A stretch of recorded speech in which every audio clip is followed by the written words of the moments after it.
پرۆفیسۆر دکتۆر کاوە قەرەداغیمان میوانداری کردووە بەڕێزیان پسپۆڕی کارگەر و بانکەکان. دکتۆر سڵاوت لێبێت و ئەم کاتت باش. دکتۆر هەڵسەنگاندنی تۆ چییە بۆ ئەم پلانە نوێی بانکی ناوەندی کە بڕیاری داوە ئەبێ بانکەکان سەرمایەکەیان لە 400 ملیار دینار کەمتر نەبێ، ئەگەر کەمتریش بێت پێویستەکە یەک بگرن؟ پێشەکی سڵاو لە بەڕێست و لە بینەدان و گوێگران و ئەوانی پشکامیرە.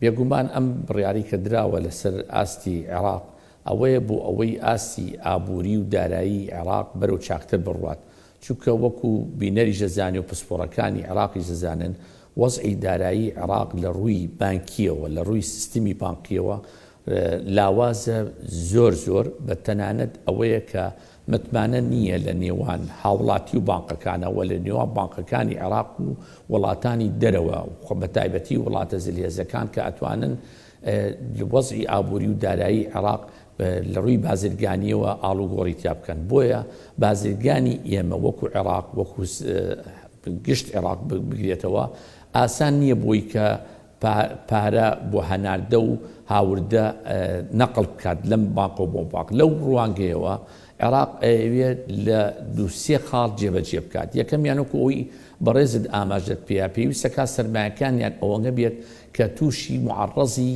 ئیفلاسبوون نەبن، یعنی وایە لێ نەیە لە مەرحەلەیەکا بکەوێت. وەلو لە هەموو عێراقە وابزانم لە ماوەی ئەم چەند ساڵی پێشووە بانقێک وابزانم کە تووشی ئەو کارە ساتە بوو.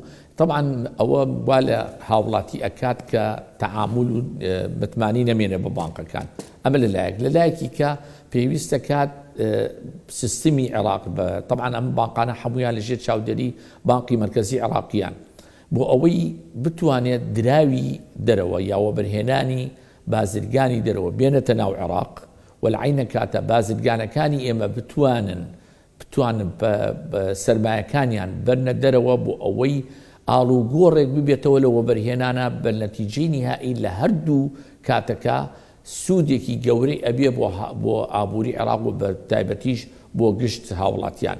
ئەمە کارێکی سەرەکیە و هەندێک لە وەکو بەڕێزیش ئاماژەت پێیا هەندێک لە سەرمایی ئەم بانقانە زۆر لاوازە لەبەر ئەتیباراتێکی ئاسانە بۆ ئەم بانقانەی خۆمان کە بتوانن سەرمایەکەیان بگێنە 400 ملیار دینار لە کاتێکا کە عێراق خۆی کێشەی دارایی هەیە، کێشەی نەختینەیی هەیە. ئەتوانێ ئەم کارە بکە؟ بەڵێ ئەگەر لەو پێشزەمینیان بۆ خۆش بکردایە زەمینیان بڵێ ئەیان توانی بیگێنن، بەڵام بەداخەوە چۆن زەمینیان بۆ خۆش بکردنایەواتە بانکی ناوەندی پێ دوایە ئەبوو پێشتر چی بکردایە ئەنجا ئەم داواکاریەی بکردایە؟ خۆی سیستمی بانکی لە عالەما کە بانکێک دروست دەکرێت احتیاطیاتی ئەوەلی و ثانەوی هەیە. سەرمایی بانکەکە ئەبێ احتیاطیاتی لە ناو بانکی مرکزی هەبووە و جزئێکیشی لای بانکەکە خۆی بووە.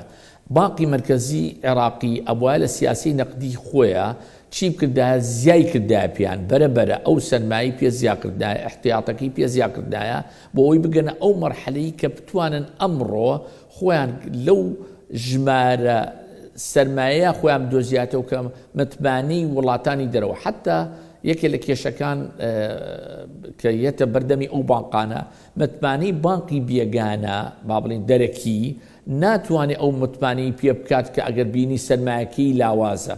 بۆیە پێویستەکە ئەم بانقانەی ناو عێراق خۆیان لە نێوان خۆیانە. باشە دکتۆر پێ دوایە چەند بانکە توانێ ئەم کارە بکات بە ڕای تۆ بۆ ئەزمونەی هەتە لەگەڵ بانکەکانە و شارەزای لە کارەکانیان پێ دوایە چەند بانک بتوانێت ئەم ڕێکار و ئەم ڕێنماییە جێبەجێ بکات؟ ئەگەر ئەم ڕێنە خۆی خۆت لەوانەیە بەڕێزیش ئاگار لە بڕیارەکە بێ بڕیارەکە پێشنیارە تاکو ئەم لەحزەیە لەوانەیە کە یعنی تۆ نەتوانی فەرزی بکەی لەسەر هەموو بانکەکان جێبەجێ بکەن، بەڵام ئەگەر لە ڕووی یاساییەوە لە ڕووی داراییەوە لە ڕووی وەزعی ئابووریەوە ئەگەر جێبەجێ نەکرێت بەرەبەر ئەم بانقانە بەرەو چی ڕابەرە و ئیفلاسی ڕاوە خاصن بانق لاوازەکان کە سەرمایەکانیان کەمە.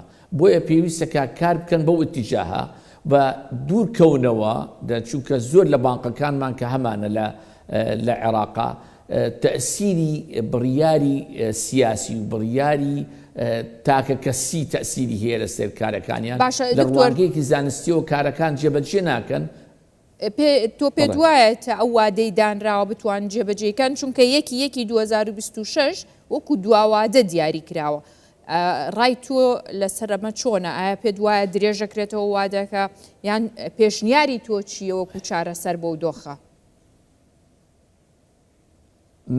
من بەڕێی من ئێستا مەجلیسی ئیداری زۆرینەی بانقەکان پێویستەکە کۆبنەوە یەکیان ئەوەی کە نزیکن لە یەکتری حتا ئەگەر بە ڕووی ناوچەیی بێت یا بە ڕووی با بڵین ئامانجەکانیان بێگەل لە یەکتری نزیک بن بە یەکەوە کۆبنەوە ئیندیماچکەن بە یەکەوە و وەکو وتیشم بانقە بیانیەکانی دەرەوە باوەڕ ناکەم ئەو متمانەیە بەدەست بێنن چونکە وەکو وتمان شێوازێکی وێنەیەکی ناشین هەیە لەسەر وەزعی ئابووری عێراق و لەسەر وەزعی دارایی عێراق و ئەمانە بۆیە پێویستەکە بە زووترین کات کۆبنەوە چەندیان وەخاسن بانقەکانی کە سەرمایەکانیان بچووکە و هەوڵیش بن لەگەڵ بانقەکانی کە سەرمایەکانیان بەرزە بچن لەگەڵ ئەوانە زووتر قسە بکەن وەکو لەوانی کە خۆیان بچووکەکان سەرمایەکانیان. زۆربەی خاوەندارێتی ئەو بانکانە کەسانی سیاسی لە پشتەوە دیارە و لە عێراقیش ڕوونە کە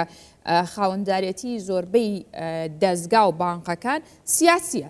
پێت وایە ئەم سیاسیانە بەیەکەوە کە ئاراستەیان جیاوازە و بیرروبۆچوونیان جیاوازە لایەنی جیاوازیان هەیە لە پشتەوە ئەم ڕێکەوتنە بکەن و بتوانن ئەو سەرمای خۆیان تێکەڵکەن؟